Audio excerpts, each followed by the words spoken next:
എന്താണ് ബന്ധം? എന്നോട് ഒരുപാട് പേർ ചോദിച്ചിട്ടുള്ള ഒരു ചോദ്യമാണ്. സാധാരണ ഒരു പ്രോഡക്റ്റിന് പേരിടുമ്പോൾ പേരും പ്രൊഡക്റ്റിന്റെ ഉപയോഗവും തമ്മിൽ എന്തെങ്കിലും ഒരു ബന്ധമുണ്ടോ? മാർക്കറ്റിംഗ് ചെയ്യാൻ ഉദ്ദേശിക്കുന്ന സമയത്ത് ഒരുപാട് പേരുകൾ കൺസിഡറേഷനിൽ വന്നു. Ultra safe, super safe, virgin, ഒരുപാട് പേരുകൾ. എന്നെ പേര് വേണമെന്ന് തീരുമാനിച്ചു, പക്ഷെ പേര് ഉറച്ചിട്ടില്ല. ആ ഒരു സമയത്ത് ഒരു കവിഭാവനയുടെ ഒരു സുഹൃത്ത് ഐഡി സാധനം സംസാരിക്കാനുള്ള വന്നു. അപ്പോൾ പുള്ളിയോട് ചോദിച്ചു, എന്താ എൻ്റെ മനസ്സിലെന്താണുള്ളത്? എൻ്റെ മനസ്സിൽ പീനട്ട് സേഫ് എന്നൊരു പേരാണ്. അപ്പോൾ പുള്ളി ചോദിച്ചു, പീനട്ട് എന്താ നീ അങ്ങനെ ഒരു പേര് പറയാൻ എന്താ ഒരു കാരണം? ഞാൻ പറഞ്ഞത് പേര് പീനട്ട് ഞാൻ പേര് പലരോടും പറഞ്ഞു, അവർക്ക് ഇഷ്ടപ്പെട്ടിട്ടില്ല. പക്ഷെ അതിനൊരു പിന്നിൽ ഞാൻ ഉദ്ദേശിച്ചത് എങ്ങനെയാണ്, നമ്മൾ പീനട്ട് എന്ന് പറയുന്നത് 2 മണി കടല ഉണ്ടല്ലോ, അത് നമ്മൾ പൊളിക്കുക. അപ്പൊ അതുകൊണ്ട് 2 മണി കടല കിട്ടും. ആ കടല അതുവരെ ആരും കണ്ടിട്ടില്ല. ബാക്ടീരിയ പോലും പ്രകൃതി ഉണ്ടായിട്ടുള്ള ആ കവചത്തിലുള്ള ഒരു കയറിയിട്ടില്ല, ആരും കണ്ടിട്ടില്ല, ആരും തൊട്ടിട്ടില്ല. ഏറ്റവും പ്യുവറായിട്ടൊരു സാധനം. നീ അത് തുറക്കാം, ഇതുവരെ ആരും കണ്ടിട്ടില്ല എന്നൊരു സാധനം നിനക്ക് കാണാൻ പറ്റും. നീ അത് കഴിക്കുക, ഇനി അത് ആർക്കും കാണാൻ പറ്റില്ല. ഇംഗ്ലീഷിൽ you open it, you can see something that nobody has seen before. Have it, now nobody can see it again എന്ന് പറഞ്ഞാൽ മതി.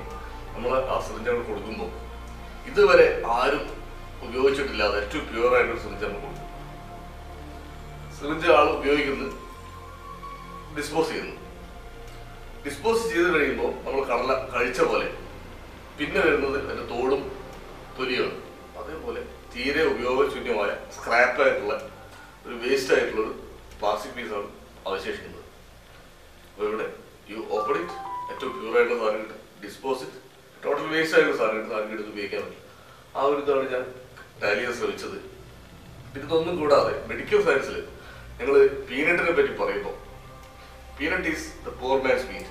അതായത് സാധാരണ ഒരു മാംസം കഴിച്ചാൽ ഒരാൾക്ക് കിട്ടുന്ന എല്ലാ ഗുണങ്ങളും ഈ നിലക്കടല കഴിച്ചാൽ കിട്ടും. അപ്പോൾ അത് സാധാരണ നിലക്കടലയുടെ വില മാംസത്തിന്റെ വിലയെ കുറിച്ച് എത്രയോ താഴെയാണ്.